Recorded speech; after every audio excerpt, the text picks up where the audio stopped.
Bonsoir, et je suis Maître de Kaba et Docteur Kaba. Ce soir, nous allons voir comment tester la normalité dans R en utilisant quatre méthodes. Alors, nous allons d'abord importer notre base de données à travers la fonction import dataset. Ok. Alors, ma base de données est déjà placée dans le document. Ok. Le document. Puis, le point NN. Voilà la base de données. Voilà, la base de données est importée et la première des choses que je vous conseille, c'est d'attacher toujours votre base de données. Cette fonction attache, elle est importante et ça permet de vous éviter à l'utilisation du symbole dollar. Ok. Voilà, la base de données est déjà importée, aussi attachée. Et quelles sont les variables que nous allons utiliser lors de cet exercice? Nous allons utiliser deux variables,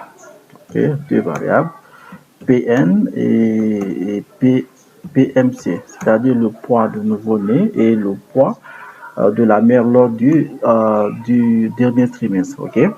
Nous allons faire la première méthode, méthode 1, première méthode 1, c'est l'histogramme. Nous allons utiliser la première méthode, l'histogramme. Alors, l'histogramme. D'abord, le poids de nouveau-né, c'est le PN, le poids de nouveau-né, PMC, le poids de la mère lors du dernier trimestre. L'histogramme PN. Voilà, et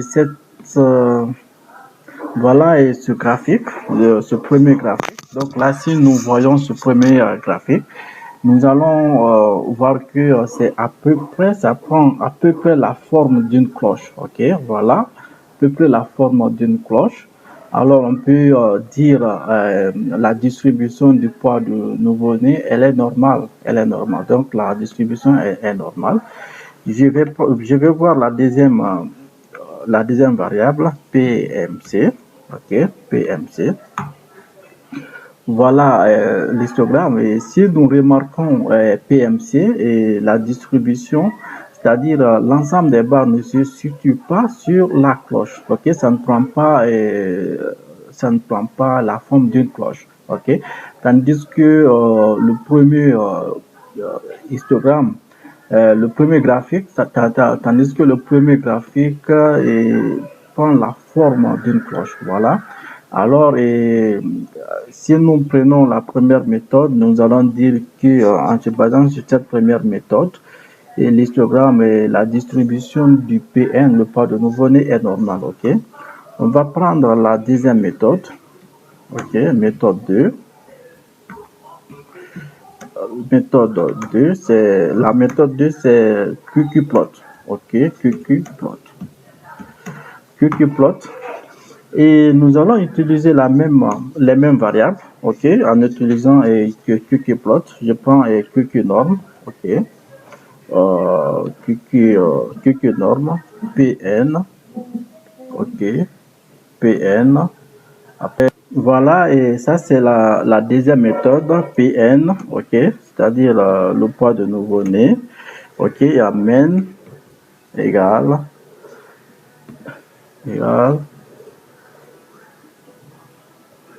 normal. Voilà cette représentation QQ-norm. Alors je vais tracer la ligne QQ-lines en utilisant PN. Voilà, voilà, si nous remarquons la ligne par rapport à l'ensemble des points, nous remarquons ici que les points suivent le long d'une ligne diagonale à droite. Vous voyez, les différents points suivent le long d'une ligne diagonale à droite. Et à travers la fonction QQplot aussi, on peut dire que la représentation du poids est normale. Alors, je vais voir la deuxième variable. Donc, on va voir ensemble QQ norme. OK. QQ norme. QQ norme et PMC. OK. Main égale normal. Voilà, et ça c'est la deuxième représentation PMC. Je trace une ligne, QQ lines, ok, QQ lines. Vous allez voir PMC. Voilà, la ligne est tracée et voilà l'ensemble des points par rapport à la ligne diagonale. La ligne diagonale, vous voyez, les points ne suivent pas, les points ne suivent pas la ligne diagonale à droite. Donc là, à travers ça, on peut dire toujours que PMC n'est pas la distribution du poids de la mère lors du deuxième trimestre n'est pas normale, tandis que la distribution du poids de nouveau-né est normale. Voilà, on compare les deux. Voilà ici, l'ensemble des points suivent la ligne diagonale, diagonale droite.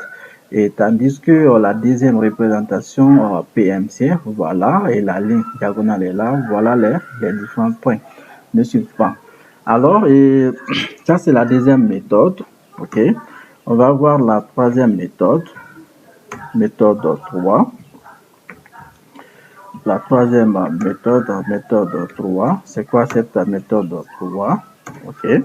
La méthode 3, c'est Shapiro, je ne sais pas comment prononcer, Shapiro-Wilk text. Ok. Shapiro-Wilk text. Ok. C'est Shapiro test. Là, ici, on prend directement la variable indiquée. La variable, c'est Pn. Voilà, ici, Shapiro text. Ici, l'important, ici, c'est la valeur, la p-value. La p-value, nous constatons ici que la p-value est supérieure à 0,05, c'est-à-dire à 5%. Alors, dans ce cas, nous allons conclure que si la p-value est supérieure à 5%, la distribution, elle est bel et bien normale. Ici, la distribution est normale.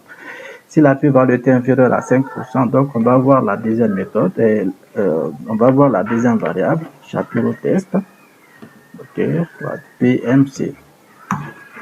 Voilà, et PMC, la deuxième variable, ok. Non seulement la première méthode, l'histogramme, a confirmé que cette méthode n'est pas, donc, cette représentation n'est pas normale, QQ porte aussi à confirmer. Voilà, Shapiro texte également a confirmé. Nous voyons que la p-value, nous voyons ici que la p-value est inférieure à 5%. Voilà, 2,24 puissance moins 2, c'est 0,0. Donc ici, de fait que la p-value est inférieure à 5%, et nous allons conclure ici que la distribution du poids de la mère lors du deuxième trimestre n'est pas normale. Ok, la distribution du PMC n'est pas normale. On va prendre la quatrième et dernière méthode. Ok, méthode 4. Méthode 4. Méthode 4, c'est Kolmogorov, Kolmogorov, je ne sais pas comment écrire, Kolmogorov, Smirnov, ok. Ça c'est la quatrième méthode, ok. Kolmogorov, Smirnov, on va prendre KS, ok, KS test, ok, KS test ici c'est on prend la même variable Pn, après Pn, on prend également P norme. Voilà. P norme, c'est pas Pn, P norme. Voilà. Voilà, et voilà, on a calculé KS test, c'est-à-dire la quatrième méthode Kolmogorov-Smirnov, et avec un message d'avertissement. Donc, avec ce message d'avertissement en disant que taille should not be present for the Kolmogorov-Smirnov test, Dans ce cas, nous n'allons pas se fier à la valeur petit p pour pouvoir donner une conclusion, sinon nous allons passer à côté. Dans ce cas, ça ne va pas se présenter dans tous les cas. Si ça se présente dans ces cas, c'est qu'il y a des valeurs ex aequo, des valeurs similaires. Alors, nous allons voir cette partie au prochain cours. Et il faut juste vous abonner. Et cette partie, elle est très importante. De toutes les façons, vous avez vu les 4 méthodes. OK, la méthode 1, l'histogramme. OK, la méthode 1, l'histogramme. OK, l'histogramme est là.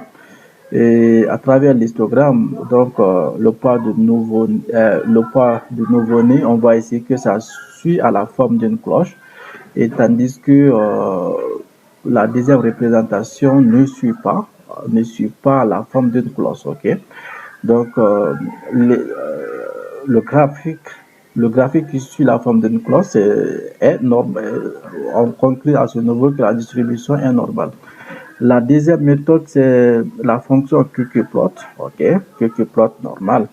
Qqplot normal, c'est en fonction de la ligne diagonale. Ici, l'ensemble des points, ça c'est le poids du nouveau-né. L'ensemble des points suit ou tombe la ligne diagonale ou d'une ligne diagonale droite. OK, et tandis que si nous prenons PMC, et voilà, ici l'ensemble des points ne suit pas cette ligne diagonale, donc elle n'est pas cette distribution n'est pas normale.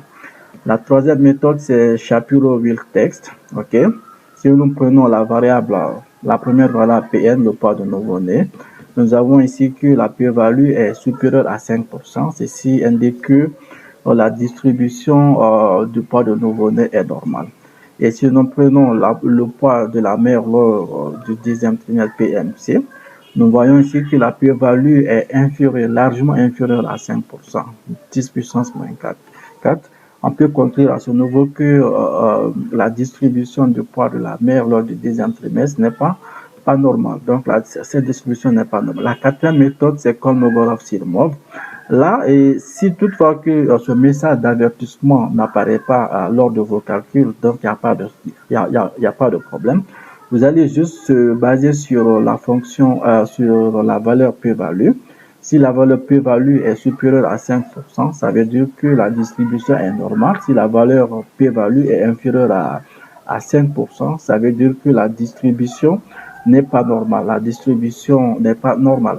Donc ici, dès qu'il y a le message d'avertissement, il ne faut pas donner une conclusion. Donc, c'est qu'il y a un problème. Alors, le prochain cours, nous allons voir comment résoudre ce problème d'avertissement qui est fréquent lors du test Kolmogorov-Smirnov.